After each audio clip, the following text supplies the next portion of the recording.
বিসমিল্লাহির রহমানির রহিম।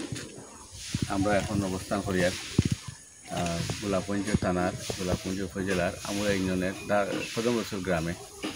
আপনারা দেখতে পারা এই যে আপনার বৃষ্টির এখানে ভারী বৃষ্টির কারণে আজকে আমার কদমরসুল এলাকার আমুরা ইউনিয়নের আমার সালাম ভাইয়ের গড় এবং আহমদ আলী ভাইয়ের গড় অত্যন্ত তারার যে অবস্থা যে সিচুয়েশন হয়েছে, আপনারা দেখা টিলার থেকে মাটি দশিয়া আজকে আল্লাহ আমরা এই হায়াতের মালিক আল্লাহ।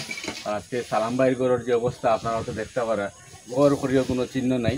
এই গড়টা এমনভাবে যে হয়েছে যে মাটি করিয়া গড়টার কমপ্লিটলি আপনার কিন্তু মাটির নিচে কিন্তু ঢুকে গেছে। আল্লাহ তারা হেফাজত করছেন। তারা যখন বুঝছেন তখন কিন্তু তারা প্রতিবেশী যারা আছে তারা দৌড়াইয়া বাড়াইছেন এবং তারা বাঁকড়ার চেষ্টা করছেন। তারা ইনশাআল্লাহ আল্লাহ বাঁকড়ছেন।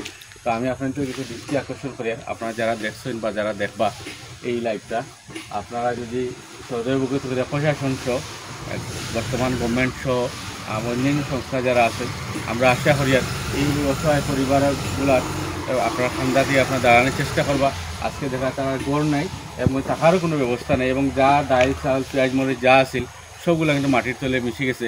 আপনারা সব কাছে উদারতা আহ্বান জানাই এই অসহায় পরিবারের কাছে আমরা দাঁড়ান নাকি।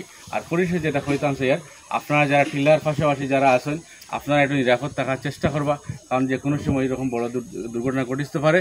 যেহেতু আমরা ইউনিয়ন টিলা বেষ্টিত এলাকা, আর আপনার সবার মুবারকবাদ জানাই কৃতজ্ঞ জানাই আমার কথা সালাম। আসসালামু আলাইকুম।